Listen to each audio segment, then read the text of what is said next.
Bien, terminamos las charlas oficiales con esta muy buena charla de Oscar que sigue en Discord. Recuerden ahí visitar esa URL. Si no la anotaron, pueden preguntárselo también nuevamente en Discord de estos 6 meses que sortean de Platzi. Me parece muy interesante y aprovecho de decirlo, se lo vamos a mencionar también a Oscar directamente. Muchas gracias por sus palabras con la comunidad de Chile. Muy agradecidos de toda la audiencia, muy agradecidos de lo que ha pasado este día, porque realmente ha sido, sinceramente creo, un antes y un después en la comunidad de Python en Chile. Y que ustedes han sido parte de eso ha sido muy bueno. Entonces, ahora tenemos algo específico y especial que tiene que ver con las charlas que fueron surgiendo del público y del interés de la audiencia de participar. Y tenemos a Leo, tenemos a Walter y tenemos a Bruno y finalmente tenemos a nuestro host también, Cristian Moreira, para dar unas palabras. Así que quisiera sumar a Leo inicialmente. Tenemos, perdón, vamos a hacer un cambio. Quiero sumar a Mario inicialmente, así que lo vamos a saludar. Hola Mario. Hola, ¿qué tal, Chris? Gracias por la oportunidad. No, muchas gracias a ti por participar y muchas gracias por animarte a presentar una charla relámpago. Quisiera aprovechar, Mario, de dar solamente algunas reglas de etiqueta. Tenemos 5 minutos de charla, así que vamos al hueso directamente. Estamos seguros que tu charla va a ser muy interesante. El título de tu charla es Despliegue de una aplicación básica Django en Heroku. Creo que es bastante interesante. Creo que, No, ¿no? no, es Trace. ¿Se ve mi pantalla? ¿Está compartida? Eso, Es un detalle. Strikes en problemas de concurrencia. eso mismo. Ahí estamos. Genial, Mario. Entonces tenemos 5 minutos. No me hice Give cuándo. it a go. Desde ahora, ya. Ya. Cuando hablamos a veces de concurrencia, uno tiende a pensar que puede aplicarse a empresas como Facebook, como Oracle o como empresas que necesitan millones de transacciones por segundo, lo cual es verdad, pero también tenemos otras problemas que quizás como desarrollador Python tú te puedes encontrar y no necesariamente son que tengas que atender muchísimas conexiones por segundo. Hay algo que en el diseño, en la arquitectura de Python, dentro del código, existen algunas limitaciones que no nos permiten usar a cabalidad la potencialidad de los equipos que existen hoy día. Por ejemplo, hasta los celulares son multicore. Y el spoiler alert es que GIL, esa palabra, acuérdate. Supongamos que tengamos una función simple. Lo único que voy a hacer, voy a crear una lista de números impares. Nada más, un problema súper sencillo. Ahora, supongamos que queremos ejecutar esa función 3 veces, con 9, 8 y 5 millones. Si veo bien los ceros. Y bueno, entonces la voy a ejecutar de forma secuencial. Supongamos que cada operación tome, no sé, un segundo, medio segundo, significa que a menos de 2 segundos va a estar listo. Entonces, si decimos que tenemos varios cores o más de un procesador en nuestro equipo, ¿por qué no pasar cada una de esas operaciones a cada procesador de forma independiente? Bueno, lo podemos usar. Python, cambiamos el código, porque Python permite usar threads y hay módulos de bajo nivel que con un cambio como ese, tan solo te permiten ocupar hebras. Vamos a crear 3 hebras. A cada hebra le pasamos como argumento cuál es la función que vamos a ejecutar y su argumento que son los números de forma correspondiente. Entonces, mira, ejecuté las 3 cosas, más el código que ejecutaba esto de forma lineal. El primero es de forma secuencial, perdón, y terminó en 1 segundo con 79, relativamente rápido. Pero si te das cuenta, donde el odd number thread es un código que te mostré acá recién, simplemente ocupa hebras para resolver cada problema por separado. Pero, ¿cómo entendemos que tome casi el doble para terminar? Bueno, aquí es donde entra este diseño que se incorporó en Python, creo que en 2, también se traspasó a Python 3 y probablemente va a seguir con nosotros por mucho tiempo más. Así que como desarrolladores Python, cuando ocupas este lenguaje, tenemos que saber cómo funciona.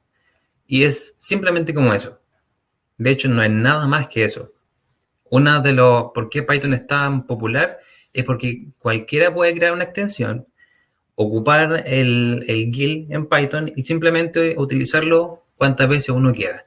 El problema es que no podemos usar a cabalidad lo que son las hebras. ¿Dónde entra Strace? Strace te permite ver todas las llamadas a sistema que esté ejecutando tu código. Ya sea que tú ocupes binario o bytecode, siempre vamos a ocupar llamadas a sistema. La primera es la forma directa. Strace y como argumento tu programa que puedes utilizar y te va a mostrar todas las llamadas a sistemas. O en la segunda opción puedes ver el resumen. O en la tercera opción ves el resumen pero con el conteo de las hebras. Te voy a mostrar un pantallazo.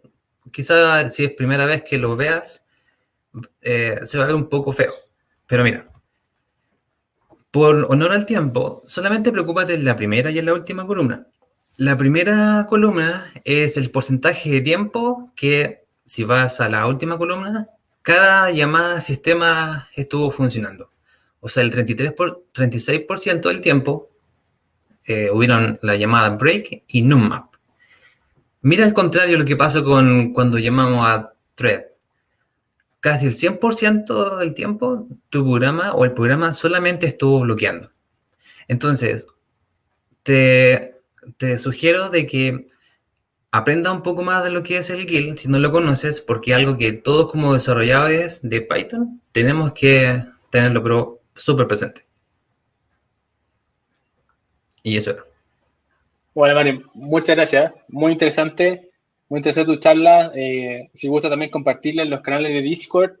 Tenemos un canal dedicado que se llama Charlas Relámpago, así que si puedes compartir tu presentación, te Claro. pedimos también compartirla ahí. Así que, pero muchas gracias por animarte y muchas gracias por participar. Bueno, gracias a ustedes. Saludos de Concepción. Bye, bye. Bueno, seguimos con las charlas relámpago. Ahora tenemos a Manuel con nosotros. Hola, Manuel, ¿qué tal? Hola, Chris, ¿qué tal? ¿Cómo estás? Muchas gracias por la Muy bien. oportunidad. No, gracias a ti por participar y por animarte a presentar.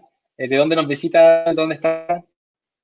Yo te estoy hablando desde Temuco, desde la ciudad de Temuco. Temuco. Hoy al fin hizo calor acá.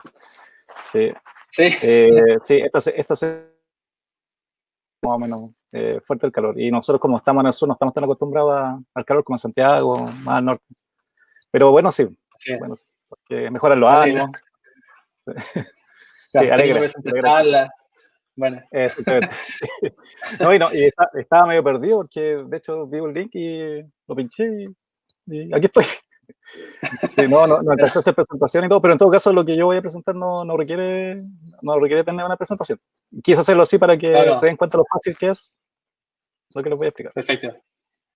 Genial, tenemos 5 minutos, entonces tenemos hasta las 19:37, 38. Así que vamos allá y muchas gracias nuevamente. Perfecto, muchas gracias. Bueno, yo les quiero hablar sobre Heroku. Yo no sé si han escuchado de Heroku, es una aplicación, es un sistema para poder hacer despliegue. La charla se llama Despliegue de aplicaciones de Django en Heroku.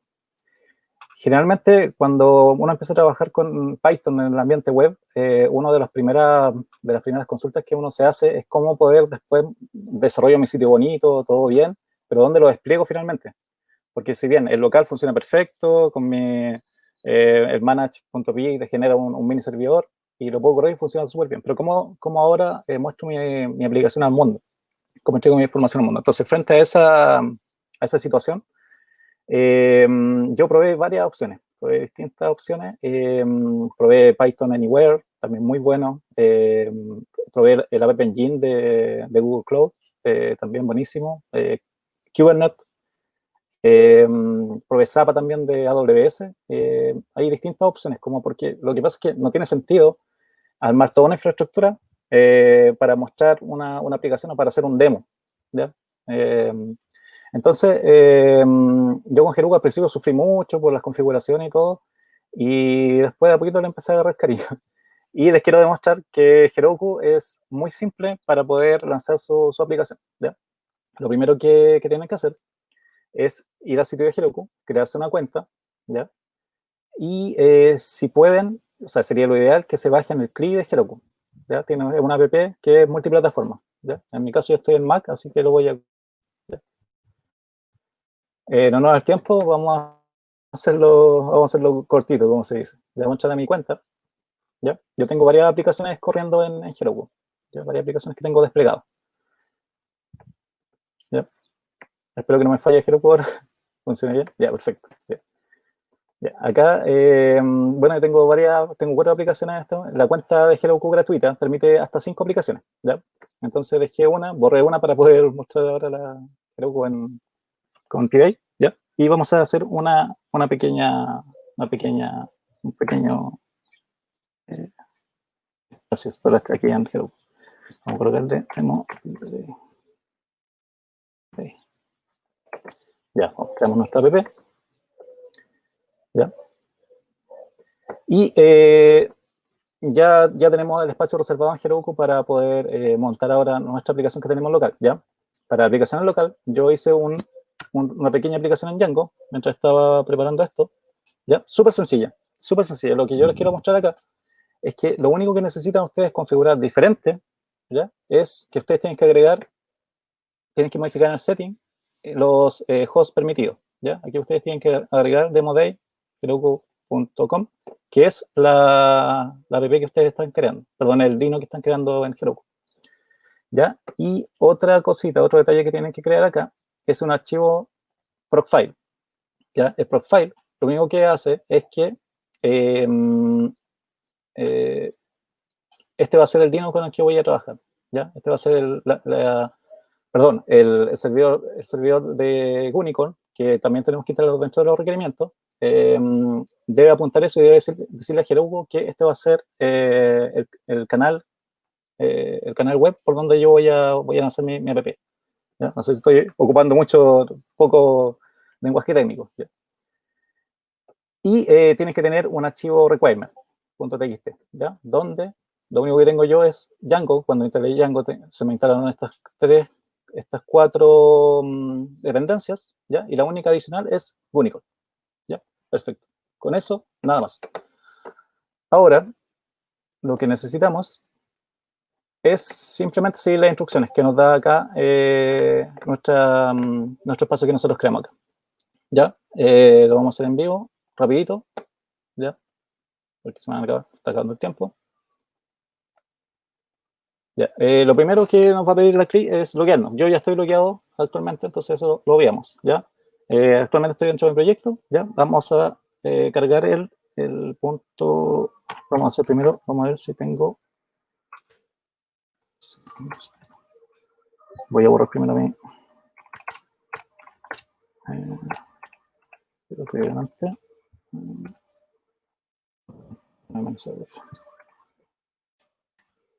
¿Ya? Vamos a partir entonces con un repositorio GitHub. Heroku trabaja con un GitHub, pero lo administra él, ¿ya? Desde la CLI de Heroku.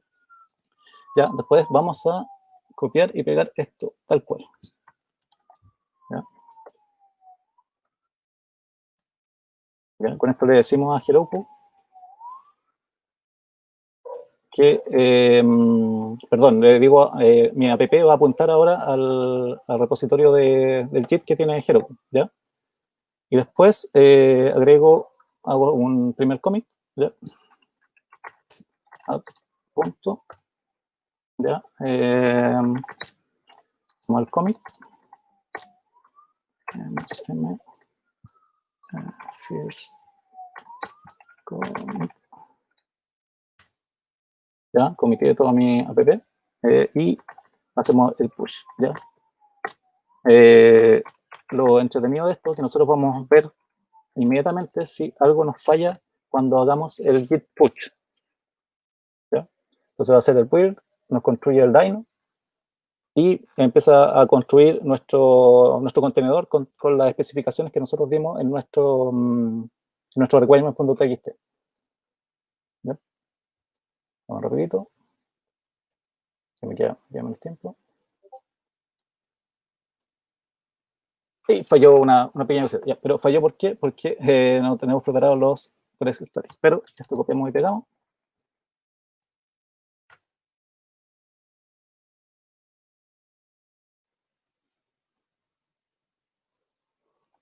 ¿Ya? Y hacemos push nuevamente. Vamos. Y hace todo el recorrido. Heroku es maravilloso. Con lo que ustedes pueden sufrir, si quieren trabajar con Heroku, va a ser el asunto de los estáticos.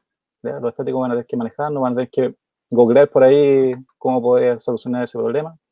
Yo actualmente estoy haciendo despliegue continuo con Heroku, Heroku y GitLab. Y me ha funcionado maravilloso. Así que se lo 100% recomendado, esta herramienta. Que de repente puede ser un poco desconocido, de repente un poco traicionera. ¿No? Ahí se parece, al parecer pasamos todo bien. Ya, perfecto. Y vamos a ver con esto. Ahora está desplegando Heroku. Y estaríamos listos. ¿Ya? Entonces, veamos si todo está funcionando bien. Y estoy viendo Hello Python Chile. Lo mismo que estoy viendo local, lo estoy viendo arriba. Entonces ahora este link es el que pueden compartir ustedes con su amigo o con quien quieran mostrarle la app. Genial, Manuel. Pero el deployment más rápido de la historia, sí. Sí. No, muy bien, muchas gracias. Ahí muy interesante ahí después a ti, Manuel, y gracias por la introducción ahí al deployment de Heroku. Ahí, si gustan conectarlo después con GitHub, más interesante aún. Así que, no, gracias y te esperamos nuevamente. Ojalá te animes después a presentar ahí una charla oficial y verte más tiempo ahí conectado con nosotros. Sí, sería genial. Muchísimas gracias. Que estén bien todos. Hasta pronto. Bye. Genial. Seguimos nuestra charla relámpago y ahora tenemos a Leonardo Guedes. Hola, Leo, ¿cómo va? Hola, buenas tardes, gracias. No, gracias a ti por animarte a participar. ¿De dónde nos visitas, Leo? Desde Santiago. Santiago, genial. Sí. Concepción, Temuco, Santiago. Vamos avanzando hacia el norte. Así que, bueno, Leo, ahí está tu pantalla. Ahí vemos el espectro. Ya, bueno, muchas gracias por dejarme participar porque ya poco a poco quiero ir integrándome más a las comunidades y eso. Y bueno, mi charla es muy corta, es acerca de un lenguaje de dominio específico o DCL en inglés para describir actividades en analítica de video. Y fue mi trabajo final de grado en la universidad. Básicamente lo que se hicieron fueron dos cosas, una un traductor para un lenguaje de dominio específico y la otra un sistema de analítica que iba a tomar la salida de ese traductor para buscar actividades u objetos que se quisieran buscar, que se quisieran buscar o que fueran de interés. Básicamente este es el proceso de traducción, un esquema. Primero ingresa el programa fuente en el lenguaje de dominio específico que se desarrolló, con toda su gramática y toda su sintaxis. Pasó por una etapa de frontend, conocida en la teoría de compiladores o de traductores. Eso se lleva a una representación intermedia y finalmente el backend en el módulo de generador va a dar una salida en algún formato específico como JSON, YAML o XML. Al final, la salida de todo el traductor es un archivo de lo que se llama DOAA, que se llama descripción de objetos, actividades y acciones. Y esta salida es lo que va a tomar el sistema de analítica para configurarse y saber qué cosas va a tener que buscar. El lenguaje se llamó Hopper, en honor a Grace Hopper, una de las primeras científicas de la computación. Y básicamente esto es un ejemplo vacío de la salida del lenguaje, donde se indican las actividades que se van a buscar. Actividades pueden ser cosas como, por ejemplo, caminar, correr, saltar, etc. Merodear. Los objetivos que se van a buscar, por ejemplo, persona, auto, etc. Las zonas y algunas otras cosas específicas que el sistema de analítica puede manejar como más le guste, como pueden ser el número de cámaras o cámaras a través de direcciones IP, o los nombres o acciones que se vayan a ejecutar. ¿Qué acciones pueden ocurrir? Por ejemplo, que al encontrar una persona caminando por cierta zona, se puede generar una notificación push a un teléfono móvil, o básicamente cualquier otra acción que el sistema de analítica defina y puede ejecutar. Lo importante a tener en cuenta es que son dos cosas con responsabilidad bien separada. Una cosa es el traductor, que se encarga de todo lo del lenguaje, y la salida de él es lo que va a tomar un sistema de analítica, y ya cómo lo maneja, cómo lo detecta o qué hace es enteramente su responsabilidad.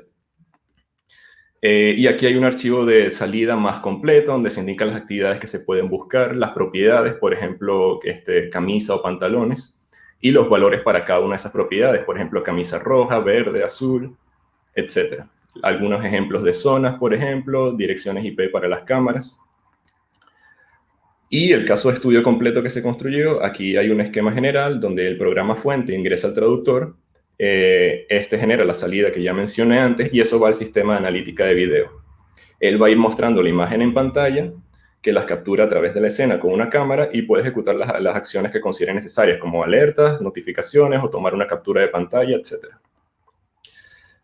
Un esquema más a detalle del sistema de analítica, que fue llamado Talos, es que una vez que ingresa el archivo de configuración, él se configura a sí mismo, la imagen que se detecta de la escena pasa al módulo de detección, donde se detectan los objetos, se identifican, o sea, se le asigna un identificador único a cada objeto, y también luego de eso se detectan todas las actividades como caminar, correr, saltar, etc. La imagen se pantalla y también si alguno de los objetos que se detectó cumple con lo que pedía el archivo, eso pasa al módulo de acciones que ejecuta alguna de las acciones que se especificaron. El sistema fue construido, el traductor, con TextX, que es una librería de Python bastante buena, hecha específico para construir lenguajes de dominio específico. Y el sistema de analítica se está basado en visión por computador y utilizó Python y OpenCV, acompañado de NumPy para ello. En general, el algoritmo lo que hace es que cuando el sistema de analítica carga los modelos de redes neuronales que ya están preentrenados, inicializa la red neuronal. Captura la imagen y la convierte en un formato que la red neuronal espera, es decir, la preprocesa para cambiar la altura, la anchura o los canales de colores de la imagen. Generalmente se pasa a blanco y negro porque el color no puede importar tanto, en este caso sí importa. Se pasa la imagen a la red neuronal, ella arroja los resultados y entre esos resultados están las coordenadas de cada objeto detectado. Se rastrean e identifican cada uno de los objetos con su identificador único y si alguno de los objetos o actividades o uno de los objetos cumple alguna de las actividades o de las cosas que se pidieron o de las restricciones, se va a mostrar por pantalla o se pasa al módulo que va a ejecutar las acciones. Este es un esquema sacado de la red neuronal, está sacada del paper al que pertenece, que se llama SSD, la red neuronal, y básicamente ella es la que va a procesar la imagen y va a arrojarme todos los resultados con las coordenadas de dónde están los objetos y todo lo que yo necesito. Aquí hay un ejemplo del programa, de uno de los programas escrito en el DSL Hopper, donde la sentencia track, entre comillas, se le indica a la persona, el objeto o lo que se quiere rastrear, en este caso la clase persona. ¿Cómo se va a reconocer? Porque el sistema, cuando se entrenó, el modelo ya preentrenado reconocía una cantidad grande de objetos. Entre esos están personas, autos, sillas, edificios, muebles, lo que sea. En este caso se usa personas. Y aquí hay un ejemplo con una imagen de baja resolución, donde se ve el resultado de correr ese programa en el sistema de analítica que se desarrolló. Este fue un sistema bastante sencillo que hice pues, para el caso de estudio que se quería, pero que cumplía con lo que se necesitaba. Y se observa cómo están los recuadros con la clase o el nombre de los objetos y el porcentaje de certeza de que pertenecen a esa clase. Otro programa donde se le puede indicar, estos son ejemplos del lenguaje, donde se le indica, aparte de la clase, las propiedades que tenga una camisa roja, por ejemplo. Y al correrlo, pues el sistema detecta a alguien pues, con camisa roja con lo que se pedía. A esta persona que está aquí no lo detectó porque el cabello cubre la mayor parte del torso y pues no, para el sistema es como que no tiene la camisa roja. Otro programa que lo que hace es detección de actividades y lo que busca es la actividad caminando y pide que cuando ocurra esa actividad envíe una notificación push con este mensaje que está aquí. Nada más. Y ahí se observa un ejemplo de eso ejecutándose, donde en el sistema, al detectar a las personas caminando, llega una notificación push a un teléfono no móvil. Este caso fue una aplicación muy básica, hecha para Android, pero para mostrar lo que se quería. Y aquí se muestra la imagen que capturó el sistema en ese momento. Y eso, muchas gracias. Bueno, Leo, muchas gracias. Tú decías que era parte de tu tesis, ¿no? Sí, correcto. Ahí, bueno, coméntanos si puedes compartir ahí información por Discord o lo que puedas compartir, pero está muy interesante. Súper. Sí, Genial. perfecto. Gracias. Muchas gracias por la oportunidad. Gracias a ti. Que estés muy bien. Bye, bye. Bye. Bueno, seguimos ahora de nuestra charla relámpago. Nuevamente agradecer a todos los que se sumaron y gracias también a toda la audiencia por estar acá. Y quisiera saludar a Walter Gómez. Hola, Walter, ¿cómo estás?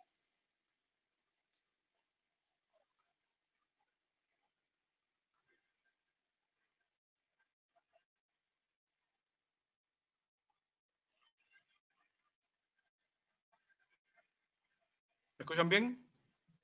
¿Se ve la pantalla? Ahora sí te veo, Walter. ¿Qué tal? ¿La pantalla se ve? Te veo a ti. ¿Cómo estás? Ya, estoy compartiendo la pantalla, pero no se ve la pantalla que voy a presentar. No, todavía no la comparto. Quería saludarte primero para saber cómo estás. Okay, buenas tardes. Sí. ¿Cómo va todo? Sí, estoy igual en Temuco, así que un colega me estuvo por aquí pues, también hablando de la ciudad. Genial. Esto es una muy rápida. Yo solamente me entusiasmé a ver la discusión de hoy en día y quiero presentar solamente una aplicación de uno de nuestros estudiantes de la Universidad de la Frontera, muy reciente, que muestra un poco el tipo de aplicaciones que uno tiene hoy en día y que evidentemente abren el apetito a lo que uno hace con estas herramientas. Esto es un trabajo que se hizo completamente en Python y que los estudiantes básicamente estábamos interesados en usar análisis de sentimiento para reportes de turismo. Y la herramienta fundamental que está subyacente detrás de todo esto es lo que mencionó el profesor Alejandro ahorita, que es básicamente el análisis de texto en lenguaje natural. Y eso es como el último grito de esta analítica. Y bueno, voy a ir un poco a contar el trabajo que hicimos. En principio, lo que hicimos fue usando las librerías de Python para rastrear en la red. Bajamos 68.000 reportes de TripAdvisor de restaurantes. Ustedes, si han visto en TripAdvisor, uno puede entregar alguna información, por ejemplo, cómo fue el servicio, o también puede decir así en general cómo fue un restaurante, y puede decir si quiere cómo fue la relación calidad-precio o la calidad del servicio, pero no siempre son reportes que la gente hace. Y por otra parte, uno puede dejar una opinión sobre el restaurante en general. Entonces, nosotros lo que hicimos fue tomar las opiniones y tratar de hacer un predictor para aquellas variables que no estaban reportadas. En particular, dos variables que son interesantes, que son la calidad-precio y el servicio. Quiero decir que el cliente no dijo cómo es la calidad-precio y esa información puede estar eventualmente codificada en el texto que escribió comentando sobre el restaurante. Por ejemplo, a lo mejor no dijo nada, pero dijo muy barato o dijo cosas más indirectas. Entonces, ustedes ven que hay 68.000 observaciones que recopilamos en la red, y evidentemente siempre hay un sesgo. A la gente tiende a hacer un reporte cuando es positiva la experiencia, no cuando es negativa. Entonces, en ese sentido, nosotros redujimos un poco la información, en tanto agrupamos los reportes positivos y los negativos y balanceamos un poco las clases para que pudiéramos hacer un trabajo básicamente de predicción con facilidad. Bueno, con esta base de datos básicamente trabajamos tres tipos de redes neuronales para hacer convertimos los textos a formato numérico, como mencionó previamente, y trabajamos con tres tipos de redes neuronales para hacer un predictor de la variable no observada, en este caso, por ejemplo, calidad-precio.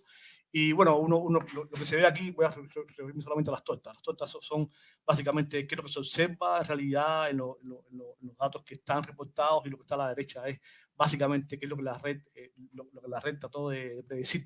Y lo que quiero decir es que más o menos la red puede reproducir para aquellos lugares en los que no hay observaciones de variables de calidad-precio, por ejemplo, reproduce lo que ya se observa en otros lugares. Eso significa que el predictor aproximadamente capturó la información que estaba distribuida en los textos y logró convertir respuestas nuevas a textos que no tenían el linkeo hacia la calidad-precio. Con esto en la mano, y este es el motivo de la charla que quiero hacer, yo no lo mencioné, pero esto es el trabajo principal de Alejandro Ferreiro, de la Universidad de la Frontera, y de un colega del Instituto de Desarrollo Regional. Y bueno, con esto en la mano, con este predictor, uno puede entonces ir a los lugares en los que hay mucha más información en todo el país y tratar de estudiar algunos efectos. Por ejemplo, uno de un efecto a la izquierda que significa ciudades muy cercanas tienen un servicio distinto. En este sentido, por ejemplo, cuando está en naranja significa que el 67% de las observaciones indican que el servicio calidad-precio fue bueno y el 32% que fue malo. Y esa diferencia en los porcentajes están indicando cuando en general en un lugar hay un servicio mejor o peor de acuerdo a lo que percibe el cliente. Lo que está a la derecha es un efecto ahora del año. No es lo mismo que uno mira en un lugar en febrero que lo mira en septiembre. Eso probablemente tiene que ver con la carga que hay en cuanto al trabajo del área turística, en este caso restaurantes, y eso influye en la calidad de servicio, que influye entonces en el porcentaje de reportes positivos y negativos. Y por último, un último experimento que hicimos fue mirar qué pasa en el tiempo, en el sentido de cómo se comportan los reportes a través del tiempo. Hicimos datos de aproximadamente 10 años, recopilamos de TripAdvisor, y uno ve aquí que, por ejemplo, que hay lugares en los que la cantidad de reportes positivos va aumentando y otros que van básicamente bajando y subiendo, que no son muy estables, y otros que van definitivamente bajando. Entonces, con esto quiero decir que las herramientas de Python permiten hacer estos trabajos con una manera bastante sencilla, y requieren, evidentemente, hay que aprender teorías nuevas, hay que trabajar con estas cosas, hay que tener un poco la modelación que está detrás, pero uno puede aprender a crear herramientas que den información mucho más novedosa y mucho más interesante de lo que ya existe. Bueno, con esto quiero terminar de mi presentación muy breve. Yo solamente me refiero a este trabajo para motivar un poco el tipo de cosas que se pueden hacer y para hablar un poco de lo que hacemos en la frontera al respecto. Muchas gracias. Muchas gracias, Walter. Está muy interesante. La gente está opinando ahí en los comentarios. Ahí súmate a Discord, al canal específico, porque la gente está muy interesada en el trabajo. Sí, gracias. Muchas gracias. A ti, hasta pronto. Bien, seguimos. Ahora nos visita Bruno. Ahí está Bruno, ¿qué tal? ¿Qué tal? ¿Cómo estás, Chris? ¿Todo bien? ¿Todo bien? ¿Y tú? Bien, bien, todo bien. Muchas gracias por invitarme a participar. No, y gracias felicitaciones a ti por toda la organización. La verdad que está increíble el evento. No, muchas gracias a ti también por la ayuda que nos has prestado. Y bueno, estás en Argentina ahora, ¿no? Sí, en Rosario, en Argentina, sí. En Rosario, excelente. Ahí partimos en Temuco, Concepción, Santiago, y ahí nos saltamos la cordillera a Rosario. Sí, así que... cubrimos todo el continente. Genial. Así bueno, arranco. Yo les quería presentar un proyecto en el que estuve trabajando en la cuarentena, que es un juego de estrategia hecho en Python, que está fuertemente influenciado por este que se llama Planet Snoo, que bueno, es un juego de estrategia bastante viejo por turnos, juego de estrategia espacial, en el que cada jugador representa una raza que pretende conquistar la galaxia, básicamente. Bueno, cada jugador empieza en un planeta, bien, que está representado por una clase de Python. Para jugar este juego hay que escribir un método y una clase de Python dando las instrucciones. Y bueno, inicialmente cada jugador empieza con un planeta que tiene una temperatura determinada y tiene una determinada cantidad de clanes que vendrían a ser las personas que viven en el planeta. Bien, la temperatura del planeta determina qué tan feliz puede llegar a ser la gente, bien, dentro del planeta. Si es muy fría la temperatura, muy caliente la temperatura, la gente como que va a ser menos feliz, bien. Y cada planeta tiene un mineral muy preciado por estas razas, que es el Pythonium, bien. Y estos clanes van a trabajar en unas minas para extraer el Pythonium que hay debajo de la Tierra y poder construir naves estelares, bien. A su vez, esta gente que trabaja en las minas para extraer Pythonium paga una determinada cantidad de impuestos para juntar plata también para construir las naves. Estos vendrían a ser los dos recursos que hay en el juego, el Pythonium y el dinero, que está denominado como megacréditos. Pero, a su vez, mientras más impuestos pague la gente, menos feliz va a ser. Y si llega a un nivel muy bajo de felicidad, va a dejar de trabajar en las minas, va a dejar de extraer Pythonium y bueno, hay una dinámica complicada, digamos, en los planetas, que es lo que el jugador tiene que poder controlar. Si la economía del planeta del jugador va bien, va a poder construir naves, que también está representado por una clase de Python, que la nave puede transportar clanes para colonizar otros planetas y a su vez puede transportar los dos recursos. Puede transportar Pythonium y puede transportar megacréditos. Bien. Entonces, el objetivo del juego es manejar toda esta economía de naves, planetas, decidir qué construir y demás para poder ganar la mayor cantidad de planetas posibles. El objetivo del juego es conquistar el 70% de los planetas de una galaxia de 300 planetas. Y bueno, esto se hace mediante una clase de Python que se llama Player, que extiende de Abstract Player, ¿no? Que es una clase que provee, una metaclase que provee el juego. Y tiene que definir un método que se llama NextTurn, que va a determinar cuál va a ser la estrategia del jugador en cada turno, ¿bien?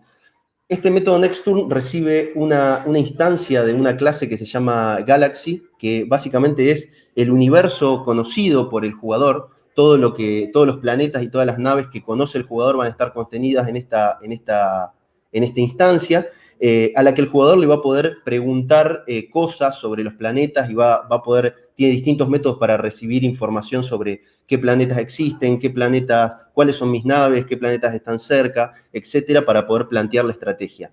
Bien. Ahora les quería mostrar un poquito cómo es la dinámica, cómo se juega el juego. Bien, el juego provee algunos bots predefinidos. Acá, por ejemplo, tenemos el comando para el single player, que básicamente se ejecuta el comando Pythonium con el parámetro players, y uno le pasa la clase de Python, bien, que contiene el módulo de Python que contiene la clase player, y bueno, y el output de esto son dos archivos, un GIF y un archivo .log, bien. Acá les voy a mostrar, no lo voy a ejecutar ahora porque tarda unos segundos en correr y no quiero quedarme sin tiempo, pero, por ejemplo, acá tengo el output de un standard player, que es un jugador que toma unas determinadas decisiones, ¿bien?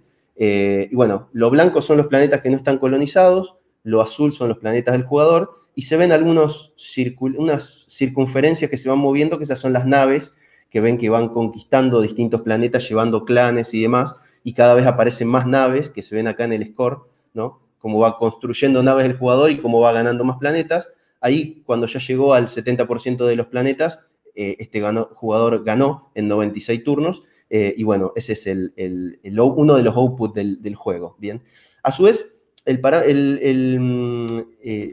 cliente del juego permite incorporar un comando que se llama metrics, ¿bien? Que yo puedo ejecutar el mismo comando con mi jugador, pero con menos metrics, con el parámetro metrics, y esto me genera un reporte de cómo se fue desenvolviendo el jugador a lo largo del juego. Bien, por ejemplo, tengo un gráfico diciendo cómo fueron conquistando los distintos planetas a lo largo de los turnos, cómo fue construyendo los dos tipos de naves que hay, porque hay naves de guerra y hay naves de carga, bien, cómo fue el total de las naves, y a su vez el total de los planetas, cuánto Pythonium extrajo, cómo fue creciendo la población, y bueno, y de distintas cuestiones que son útiles para saber cómo se fue desenvolviendo el jugador, ¿no? O el algoritmo a lo largo del juego.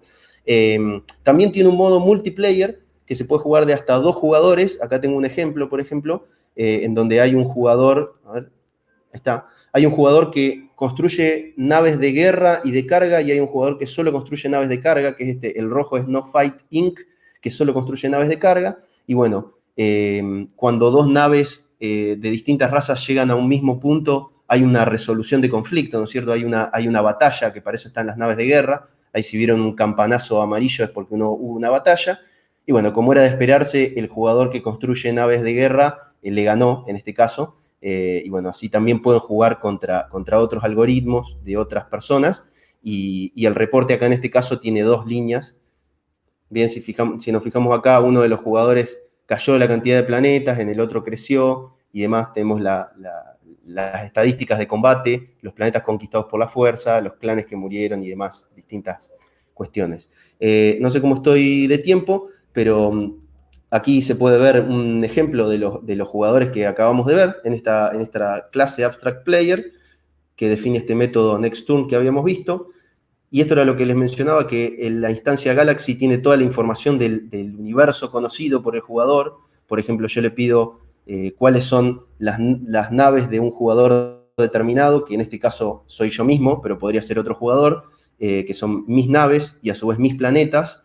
Y bueno, la estrategia siempre se va dando, ¿no es cierto?, iterando sobre todas mis naves, y digo, bueno, le puedo preguntar si la posición de la nave está en algún planeta, bien, y si no hay ningún planeta, significa que el planeta no, que la nave está en el espacio.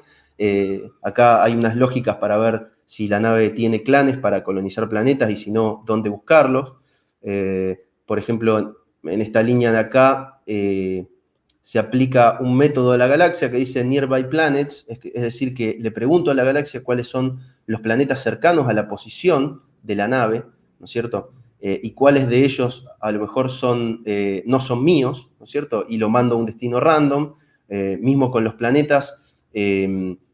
En esta itero sobre mis planetas y seteo un determinado nivel de impuestos, digo que hay que construir una determinada cantidad de minas para extraer el Pythonium, y unas determinadas otras instrucciones para construir naves y demás. Esto es un trabajo en desarrollo, pero lo estoy documentando. Les voy a dejar el repo ahí por si alguno está interesado en jugar, participar, cargar issues, recibir cualquier feedback es bienvenido. Acá está la documentación, así que bueno, eso era un poco lo que quería mostrar. Muchas gracias, Bruno. Está muy interesante. Ese es un proyecto de pandemia. Vamos, o sea, si se larga la pandemia, que si hay una de las pocas cosas que puedo agradecer al COVID es poder haberme puesto con este proyecto. Pero sí, es producto de la pandemia. Wow, bueno, cosas buenas salen de ahí, así que muchas gracias también por la ayuda. Bruno ha estado también apoyándonos en la organización, así que muchas gracias por eso también. A ustedes, excelente trabajo y bueno, muchas gracias. Hasta pronto. Bien, quisiera ir, bueno, si están esperando el programa, nosotros teníamos como última oficial la comunidad, la charla de Anita Quevedo, comunidad Analytics y Python, aplicaciones de Big Data. Hemos gestionado que sea grabada esa charla, así que Anita se nos va a subir eventualmente en las charlas grabadas. Así que le quiero dar nuevamente la bienvenida a Cristian, que estuvo con nosotros toda la mañana y nos va a presentar la traducción de documentación oficial de Python antes de poder dar el cierre al evento. Cristian. Gracias, Chris. Sí, les vengo a hablar de algo totalmente distinto. Hay una organización de personas de que comenzamos hace un montón de tiempo el tema de la traducción de documentación oficial de Python.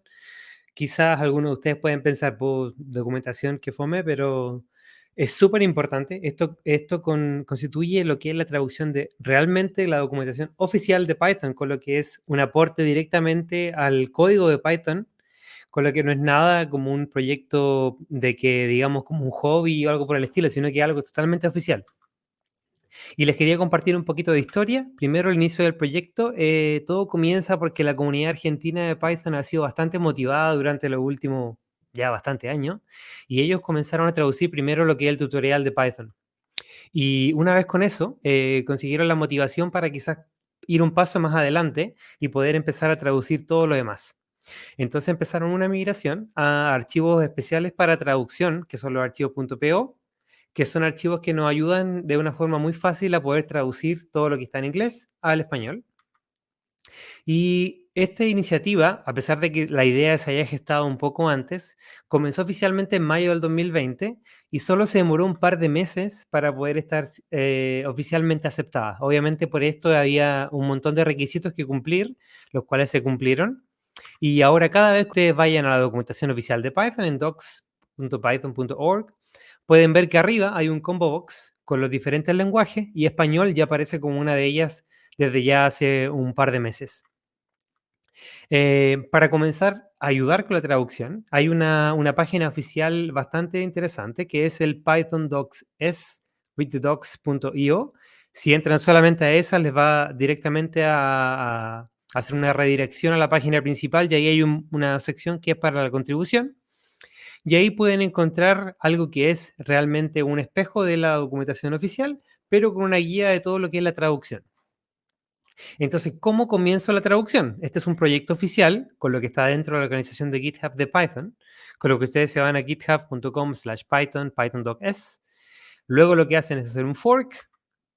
Empiezan a ver las issues que están abiertas porque aún quedan un par de archivos, no muchos, pero quedan un par de archivos por traducir. Luego hacen la traducción localmente y envían un pull request, el cual pueden compartir y esperar a de que alguien se lo corrija. Entonces, algo muy interesante que ocurre acá es de que, como ustedes pueden saber, tenemos gente de Chile, de Argentina, de España. ¿Qué palabras usamos para la traducción? Para esto tenemos una memoria en la cual decidimos democráticamente realmente qué tipo de palabras vamos a utilizar para algunos tipos de situaciones. Por ejemplo, de las que más siempre corrijo yo es de que cada vez que hacemos como la frase raise an exception, en vez de decir eleva una excepción, decimos lanza una excepción. Lo mismo cuando decimos return algo, no decimos devuelve, sino que decimos retorna. Todas estas decisiones las hemos estado tomando todos en el grupo de Telegram, que oficial que tenemos, que más adelante les voy a pasar al grupo. Y justamente así funciona, porque en realidad es difícil poder definir un lenguaje, un español neutro para todas las personas, así que siempre lo hacemos solamente con votos. Para comenzar esta traducción, la configuración local es bastante sencilla. Lo único que tenemos que hacer es poder crear un nuevo entorno virtual, activarlo obviamente, y instalar un par de herramientas bastante necesarias, que son el PowerWrap y el Postpel. PowerWrap, por un lado, nos sirve para poder acortar el archivo a tener una cantidad de columnas determinada, y el Postpel, que nos va a ayudar para poder corregir la ortografía de todos los archivos de traducción que tenemos. ¿Por qué empiezan con PO? Porque son para archivos PO, entonces esa es la única gracia. Y de la misma forma, hay un programa que se llama PoEdit, que existe dependiendo del sistema operativo que ustedes utilicen, que pueden poder instalar y empezar a hacer una traducción en una interfaz bastante sencilla, en la cual pueden ver la traducción, o sea, el texto original en inglés, y pueden escribir abajo la traducción al español. Entonces el flujo de trabajo es bastante simple, como les había mencionado. Uno se acerca a un issue que no tenga nadie asignado, pedimos el issue, creamos una rama local para poder empezar a traducir un archivo, por ejemplo, XYZ. Comenzamos a hacer la traducción con PoEdit, luego hacemos un pull request y ya está. No tenemos que preocuparnos de nada. Bueno, puede que sí nos empecemos a preocupar de algo porque puede que la integración falle. Actualmente estamos usando Travis, estamos viendo la posibilidad ahora de cambiarnos a lo que es GitHub Actions. Pero, lamentablemente, no todo es tan sencillo porque hay un par de cosas de que uno normalmente no se entera y es como hay que empezar a hacer un poquito de trabajo sobre el archivo. El primero es el PowerWrap, que es disminuir la cantidad de columnas que estamos usando para el tema del archivo, que es solamente utilizando el comando PowerWrap y el archivo que está traduciendo, nada más. Lo mismo con la falta de ortografía, muchas veces se nos olvida un tilde, muchas veces conjugamos una palabra mal. También la solución es solamente hacer un postpel, utilizar el diccionario español por defecto y el archivo que estamos utilizando y localmente pueden ver todas las faltas que tienen. Y uno de los también problemas más comunes es de que tenemos una branch local que no está actualizada y para eso, si ustedes están familiarizados con lo que es Git, saben perfectamente lo que tienen que hacer es solamente hacer un merge del upstream de la rama principal, que en este caso sería el 3.8. Tenemos muchas preguntas frecuentes, hay muchas preguntas de, bueno, pero ¿qué pasa si es que hay este error? ¿Qué pasa si es que yo quiero traducir esto otro y no funciona? Creo que hay un problema con la traducción principal. Tenemos un par de preguntas frecuentes que pueden visitar en esta sitio web. Y nada más, solamente extender la invitación luego de esto para que puedan entrar al grupo de Telegram, que es t.me/python.es. Y lo esperamos y todavía nos faltan un par de manos para poder terminar con toda la documentación de 3.8, que ya está bastante vieja porque 3.9 está fuera y 3.10 viene el próximo año, entonces tenemos que comenzar a actualizar todo lo antes posible.